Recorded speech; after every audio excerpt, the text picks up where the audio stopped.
Durante la Segunda Guerra Mundial tuvo lugar la batalla de Stalingrado. Stalingrado era una ciudad en la Unión Soviética que era un centro industrial y de comunicaciones muy importante. Y por tanto era un blanco objetivo para la Alemania nazi.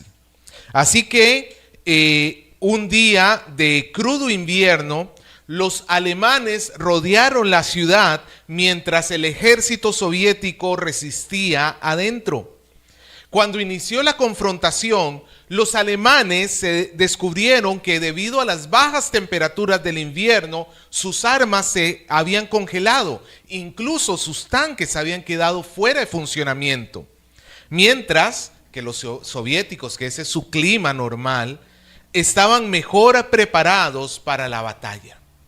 ¿Quién diría que gracias al frío los soviéticos lograron vencer en esa batalla a los alemanes?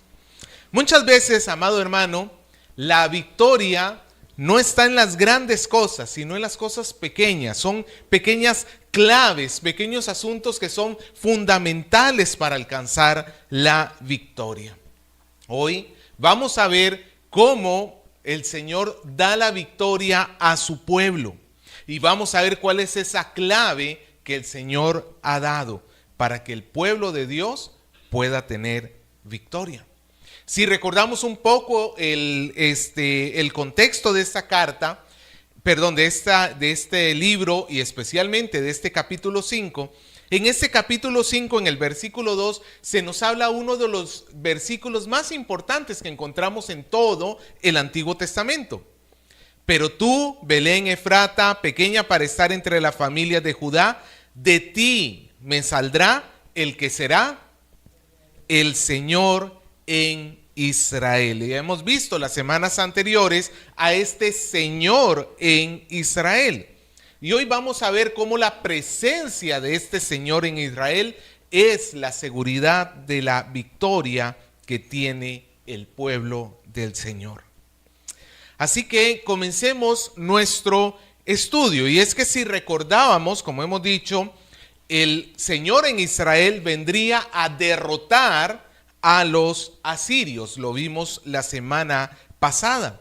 Pero esto no es todo lo que va a hacer este rey de Israel, sino que va a cumplir los propósitos de Dios para con su pueblo.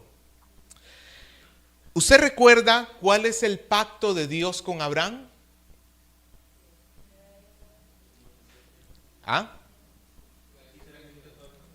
Una descendencia, tener una descendencia, ¿qué más?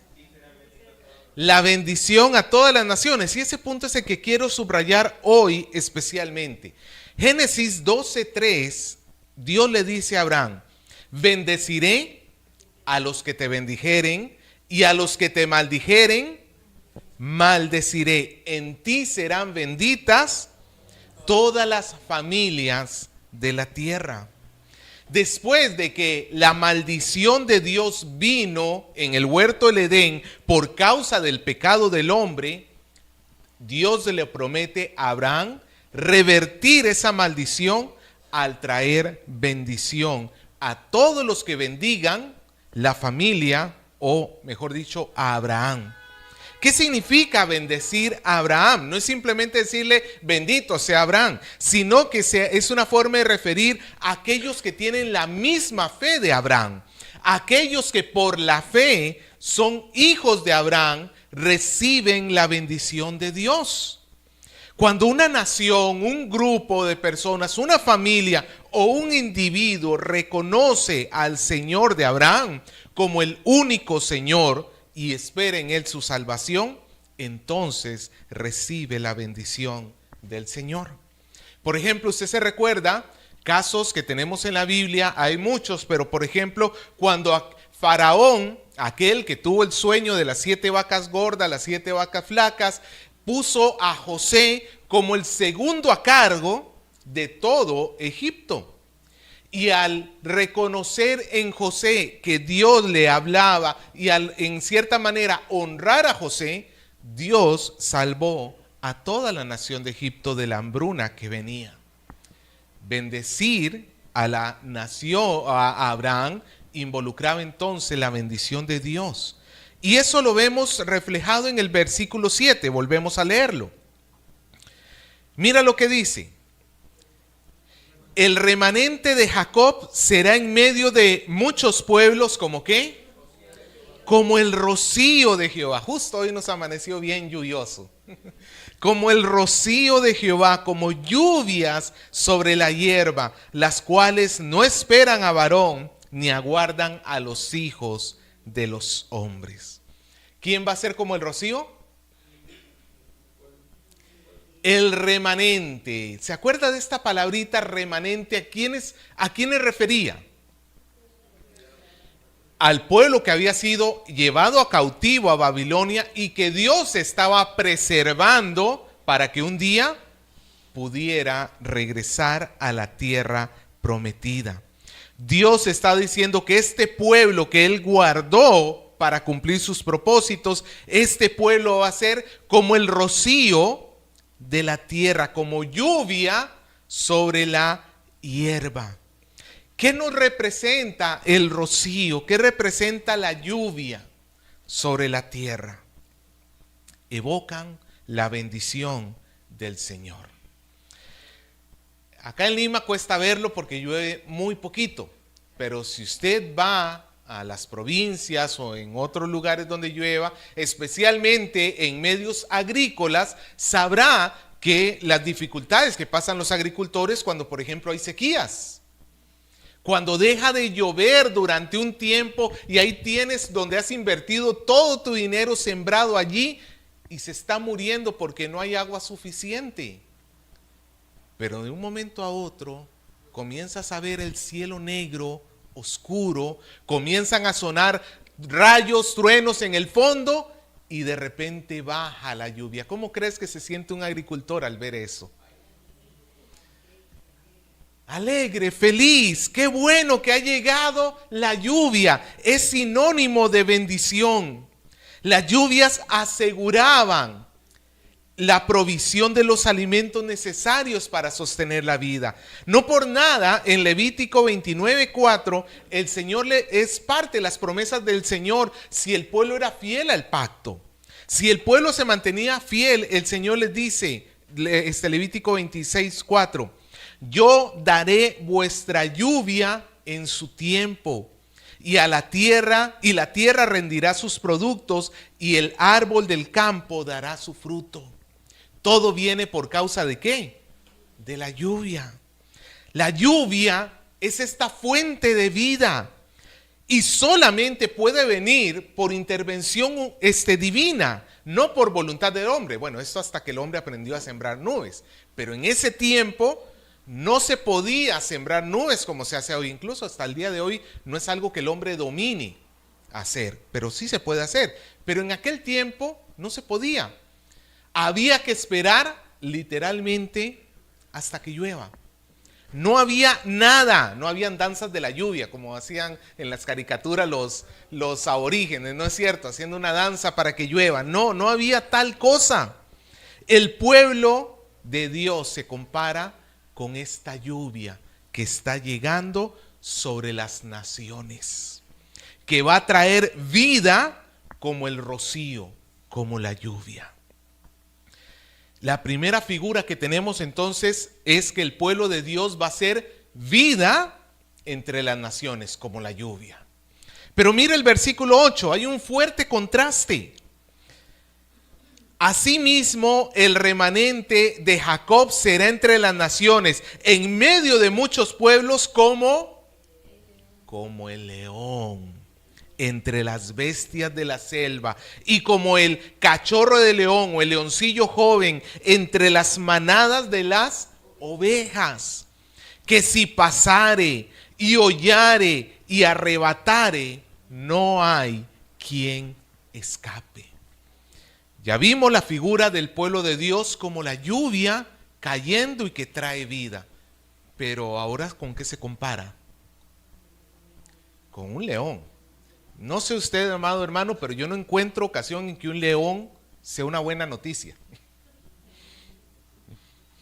A menos de que vayas al Parque de la Leyenda, si esté metido en su jaula, bueno, ahí todavía te puedo entender. Pero a ver, tú suelto con el león suelto contigo, ¿cuándo va a ser una buena noticia?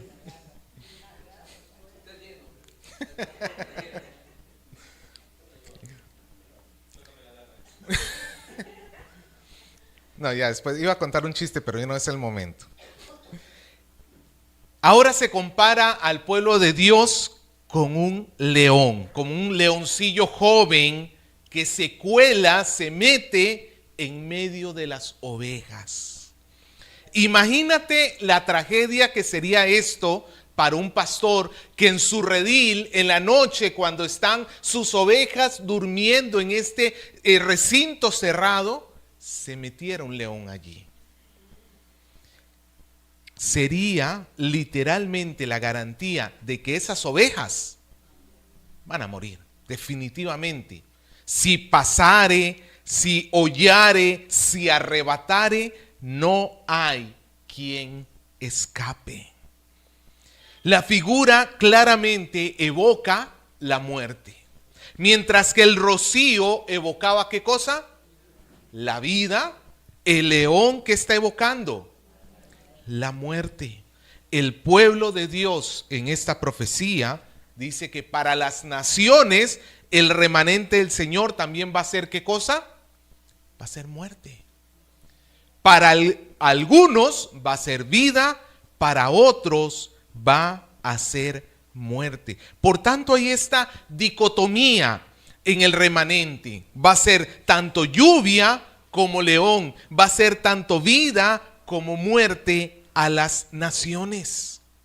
Israel, el pueblo que por su pecado va a sufrir la derrota y el oprobio, como lo hemos visto en semanas pasadas, y que va a ser avergonzada delante de las naciones, Dios no la va a dejar en el piso.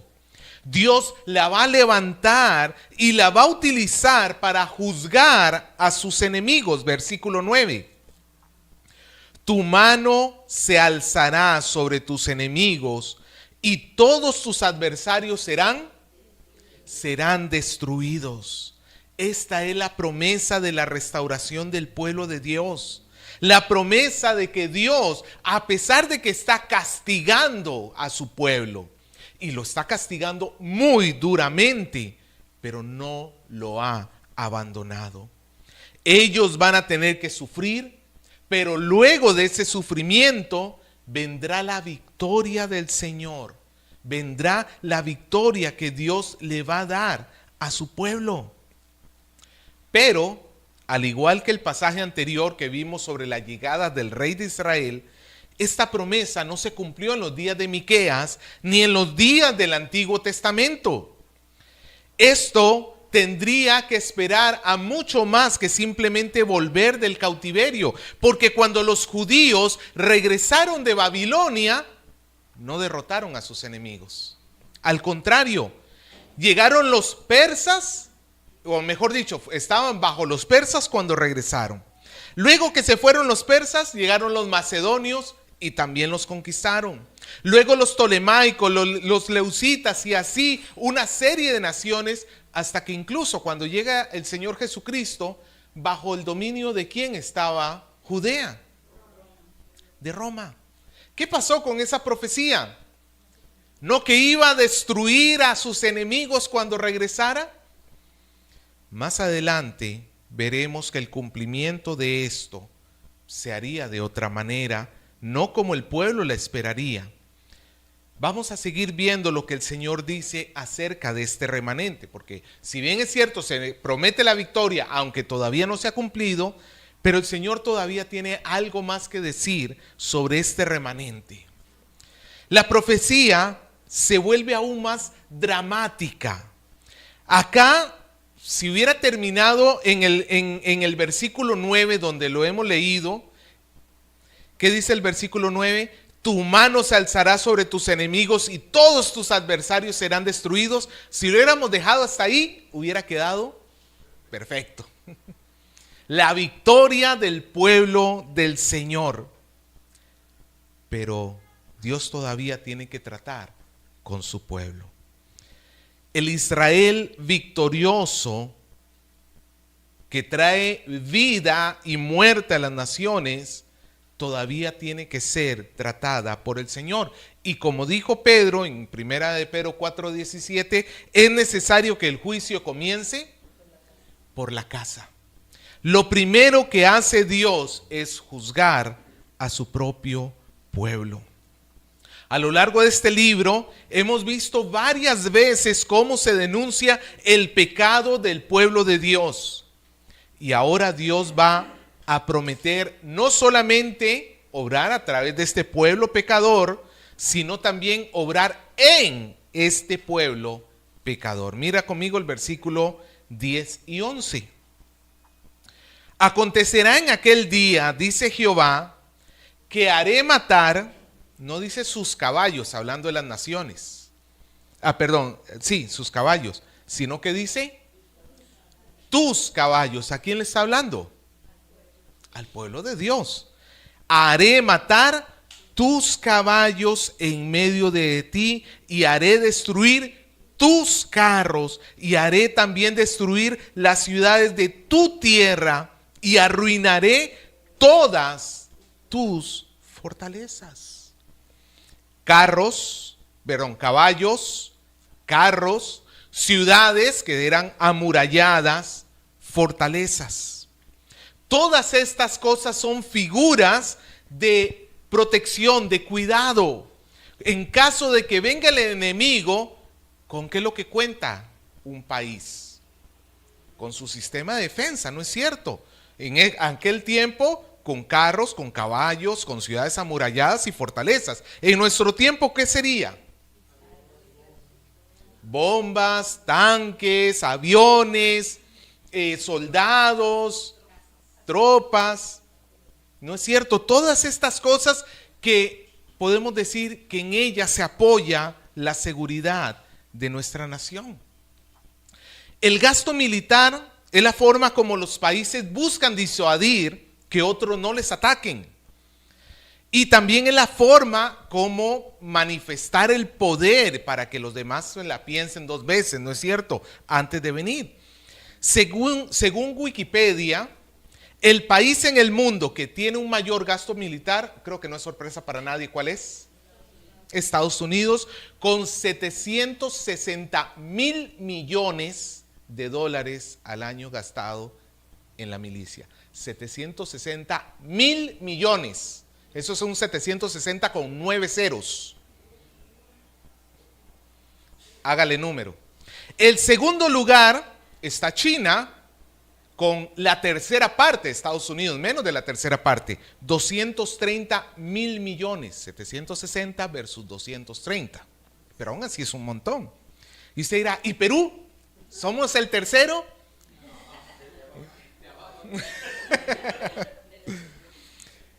Perú en la lista de las 100 naciones está en el puesto 68 con 1.8 mil millones.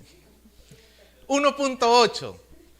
Habría que tomar el gasto de Estados Unidos, partirlo en 422 partes y una de esas es Perú. Bueno, pero no somos el país peor acondicionado del mundo o de Sudamérica ni siquiera. ¿Ah? Costa Rica no tiene ejército, ya no tiene gasto militar, cero, punto. Pero eso es tema para otro día.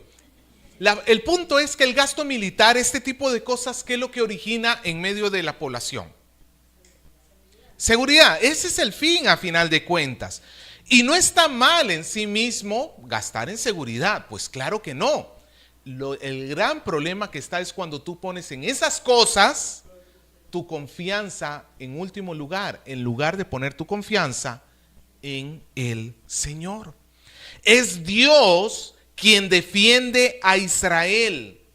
Y el pueblo de Israel más bien debería decir, como dice el salmista en el Salmo 27, estos confían en carros, aquellos en caballos, mas nosotros del nombre de Jehová nuestro Dios tendremos memoria. Nuevamente, es que no está mal alistarse para la guerra, prepararse, Pero lo que Dios está reprobando acá es que la confianza en última instancia sean estas cosas, sea el poderío militar. Y Dios lo que está haciendo con la nación de Israel en este contexto es destruyéndole su confianza en el poderío militar. El pueblo de Israel era susceptible a confiar en otras cosas antes que confiar en Dios. Aún en las mismas cosas que representaban a Dios. Hay una historia bien curiosa en 1 Samuel capítulo 4. Narra que los israelitas van a batallar contra los filisteos, confiando en ellos mismos. Y van a la batalla y pierden. Y regresan y entonces dicen, ¿y pues qué falló? Es que no llevamos el arca del pacto. Usted se recordará que cuando hicieron la conquista, el arca iba, ¿no es cierto?, a la batalla. Pues agarraron el arca del pacto y se fueron contentos. Ahora sí ya no saben ni con quién se metieron acá. Y se fueron a pelear otra vez contra los filisteos. ¿Y sabe qué sucedió? Perdieron de nuevo. Y los filisteos se llevaron el arca cautiva. ¿Por qué Dios permitió esa derrota? Porque el pueblo estaba confiando en el arca como si fuera un amuleto. No estaba confiando en Dios, estaba confiando que con tener el arca, de alguna manera, mágicamente, podrían obtener la victoria. El poderío militar puede ser una muestra de autosuficiencia. Y Dios no quiere que su pueblo confíe en sí mismo antes de confiar en Él.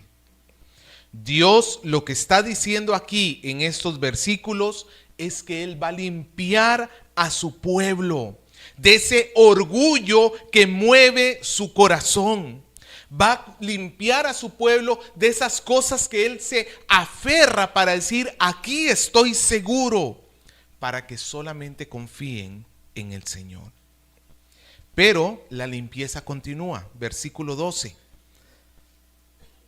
Asimismo destruiré de tu mano las hechicerías y no se hallarán en ti agoreros.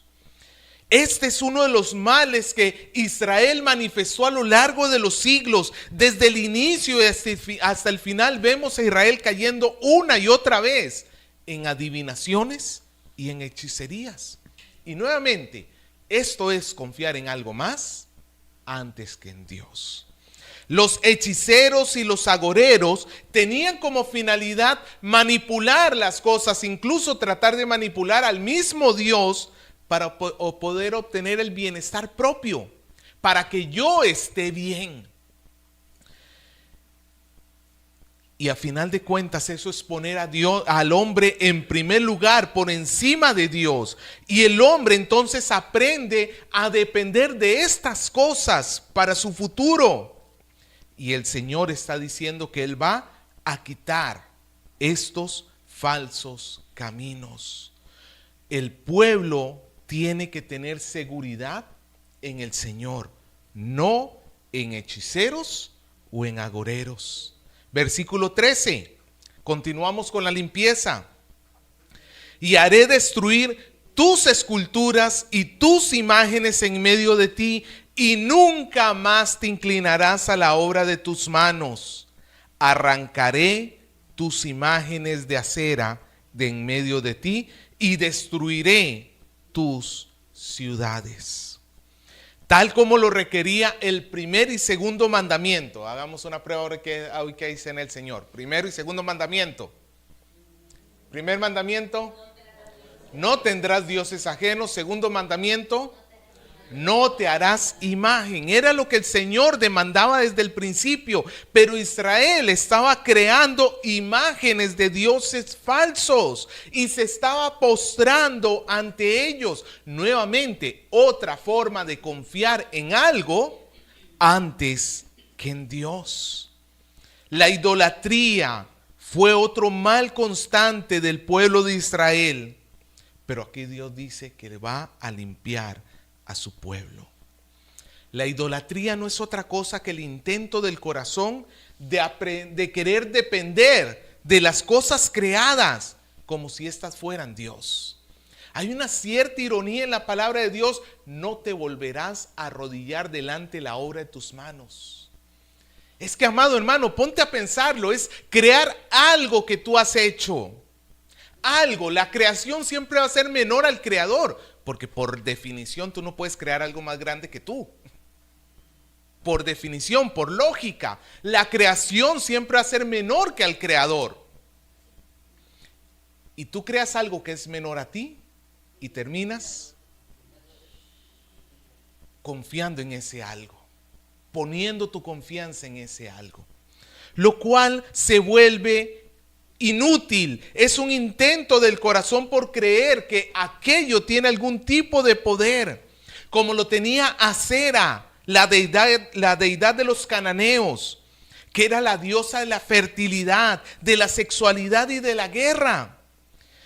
Y habían ciudades en Israel que rendían culto a Acera. Dios dice que esas ciudades van a ser eliminadas y que esa idolatría va a ser destruida. Y ahora sí, con el pueblo limpio y purificado, llegamos al final, al juicio de Dios a las naciones. Versículo 15. Y con ira y con furor haré venganza en las naciones que no obedecieron. Antes, las naciones fueron sentadas a atestiguar cómo Dios juzgaba a su propio pueblo. Ahora son las naciones las que son puestas en el banquillo de los acusados. Son encontradas culpables de rebelión contra Dios y son juzgadas ¿con compasión y misericordia? ¿Con qué? Con ira y furor. Esto también es algo que no se va a cumplir en los tiempos de Miqueas. Ni siquiera en los tiempos cuando ellos regresaron a la tierra prometida después del cautiverio. Nuevamente, estas son cosas que tendrían su cumplimiento en Cristo.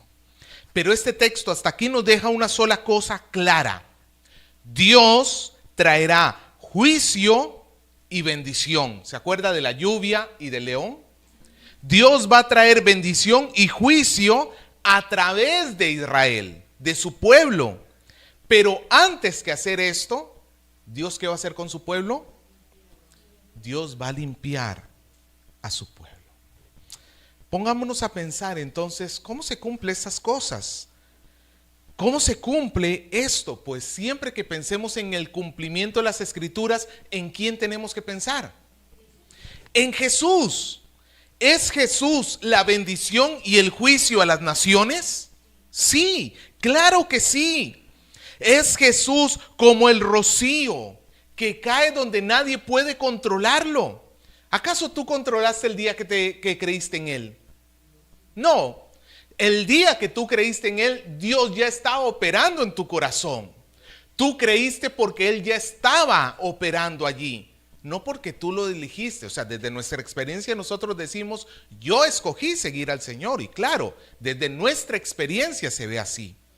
Pero en realidad eso es algo que escapa de la capacidad humana. Cuando el hombre responde, es porque Dios ya está operando en nosotros. Él es el rocío que cae donde nadie lo puede controlar. Pero también Jesús es el león que entre las ovejas caza y nadie puede apartar su juicio. Estamos en el tiempo que se extiende del mensaje, en que se está extendiendo el mensaje de gracia sobre toda la tierra.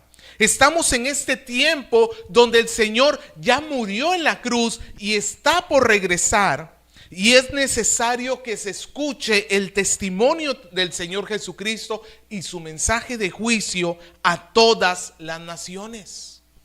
Anunciar la gracia es bueno y es necesario. Pero no solamente hay que anunciar la gracia, hay que anunciar también el juicio de Dios. Hay cristianos que dicen, no, pero es que centrémonos en la gracia de Dios. Todo lo que necesitamos es amor, como dice la canción, ¿no es cierto?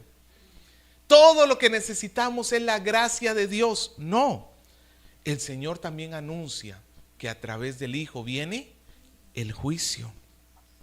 Pablo, en Hechos 17, versículo 30 a 31, hablándole a los atenienses, Pablo les decía así: pues bien, Dios pasó por alto aquellos tiempos de tal ignorancia, pero ahora manda a todos los hombres en todas partes que se arrepientan.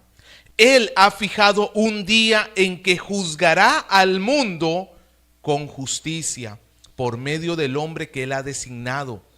De ello ha dado pruebas a todos al levantarlo de entre los muertos. ¿Cuál es este hombre asignado por el Señor?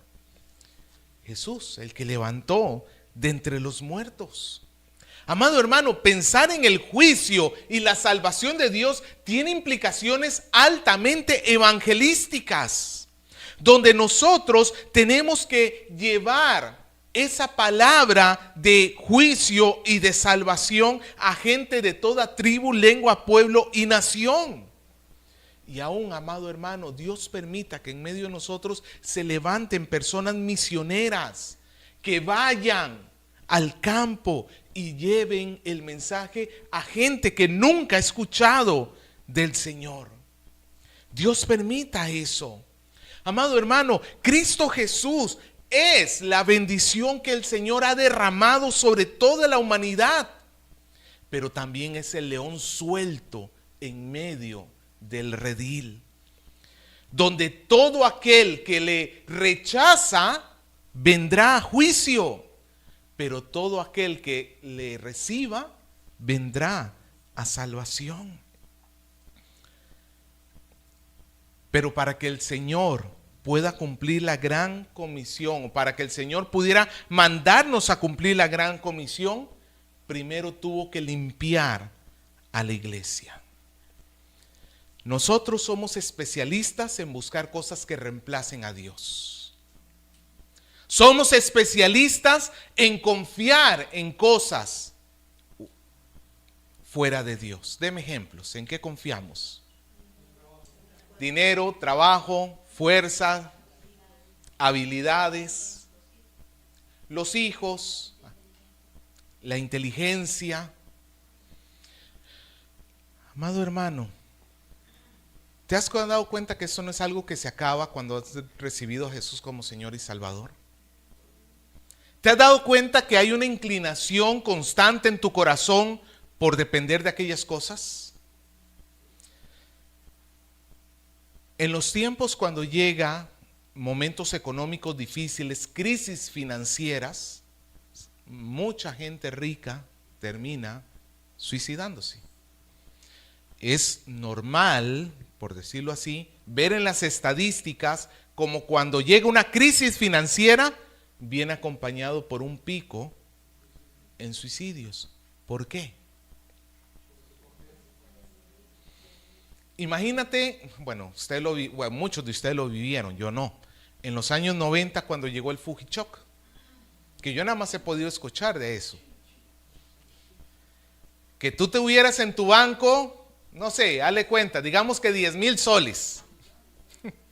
Ya, pero antes de eso, 10,000 soles. Bueno, no sé cómo sería en ese tiempo, la verdad. Pero ya 1,000,000, ya, 1,000,000 de soles. Y de la noche a la mañana ese 1,000,000, ¿para qué te servía?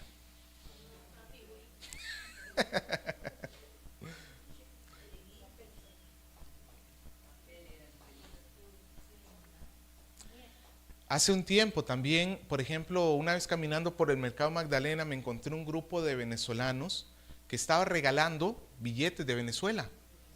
Y lo regalaba y decía, te lo regalo porque ya esto no vale absolutamente nada para mí. Su dinero se había devaluado tanto, como sucedió en aquel tiempo, que su dinero ya no servía. Eran céntimos lo que tenía. ¿Te has puesto a pensar que así es todo lo que tenemos alrededor? Tu casa, un temblor, un vivo que te la arrebate, un incendio, tu cuenta en el banco. Que dicho sea de paso, hablando de cuentas en el banco, hermano, un pequeño consejo: cuando usted retire del cajero dinero, el voucher que le da, no lo bote allí, en el basurerito del cajero, porque están utilizando eso para poder sacar información importante, y así es parte de un proceso que están haciendo para poder vaciar cuentas. Así que guárdelo, y en su casa, ya rómpalo, quémelo, trágueselo, no sé. No creo que tanto.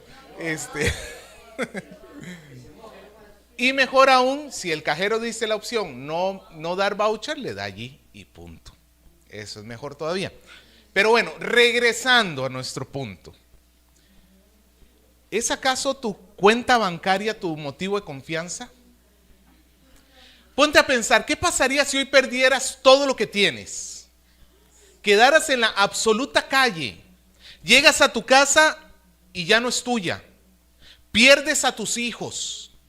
Pierdes a todos tus seres queridos. Por último, hasta la ropa te la terminan robando. ¿Ah? Pero la pregunta es, ¿eso causaría, como estamos diciendo, que lleguemos al punto de suicidarnos? Yo sé que va a causar tristeza, amado hermano. No le digo que usted va a decir, pues no, aquí vamos no. Obviamente todos nos vamos a entristecer. Somos seres humanos. Pero, ¿hasta dónde está puesta nuestra confianza en esas cosas? Porque recuerde esto, todo lo que sea un ídolo en el corazón, ¿qué va a hacer Dios?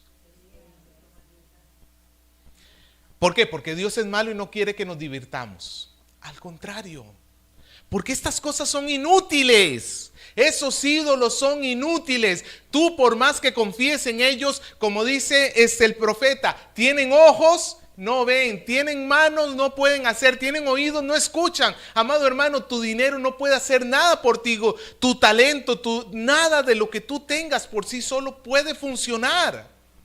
No es en aquellas cosas donde tiene que estar puesta la confianza.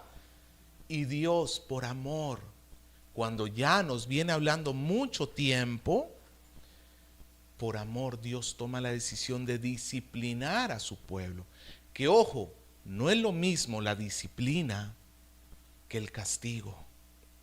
No es lo mismo el juicio de Dios sobre las naciones que este juicio sobre su pueblo.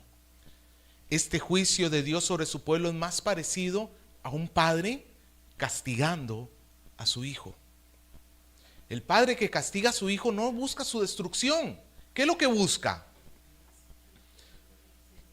Que cambie, que mejore, que enderece el camino, que entienda que ese camino lleva a dolor y a sufrimiento. Eso es lo que hace Dios con su pueblo. Nunca, como lo hemos visto acá, no nos va a dejar abandonados, a pesar de que su mano caiga con fuerza sobre nosotros. El punto en el castigo de Dios sobre su pueblo es que entienda una lección valiosa. Por eso es que cuando nos vienen problemas, no todos los problemas vienen por disciplina de Dios, pero una buena costumbre es que cuando tú te ves metido en problemas es que te pongas a examinar tu propio corazón. Porque puede ser que todo lo que estés atravesando, el problema sea allí en el corazón. Y tú echándole la culpa a la suegra, y eras tú.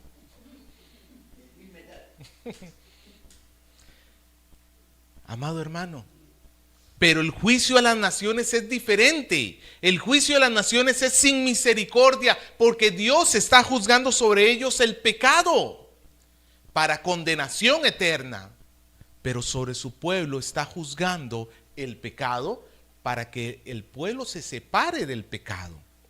Dios ya los ha perdonado, Dios los ha adoptado como sus hijos, pero Dios no valida la vida de pecado de ninguno de nosotros. Y Dios, por amor al que ama, dice, disciplina. Y Dios, el juicio tiene que comenzar por la casa. Dios tiene que tratar en el corazón de nosotros primero. Y de verdad, una vez nosotros perdonados en Cristo Jesús, ahora sí podemos salir y proclamar al Señor. ¿No es cierto?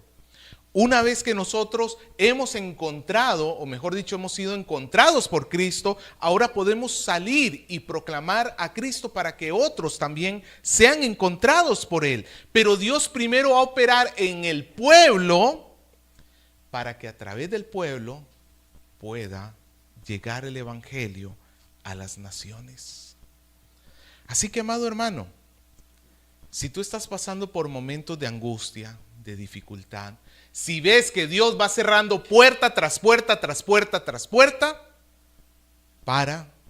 piensa, ¿será que yo estoy cerrando mis oídos a algo que el Señor me está diciendo? ¿Será que estoy constantemente validando un pecado a pesar de que sé que no lo tengo que hacer? Y el Señor en misericordia nos dé su gracia para que nosotros, amado hermano, reaccionemos y pidamos perdón. Porque a final de cuentas ese es el objetivo de la disciplina. Es que tú te arrepientas, es que tú le digas, Señor, contra ti y solo contra ti he pecado. Que tú le digas, Señor, perdóname. Dice que tenemos abogado. El que ha pecado, tenemos abogado. Confiese su pecado. Vayamos a Él y le pidamos perdón. Dios quiere obrar en medio de su pueblo. Quiere obrar a través de su pueblo. Pero antes de obrar a través de su pueblo, tiene que limpiar al pueblo.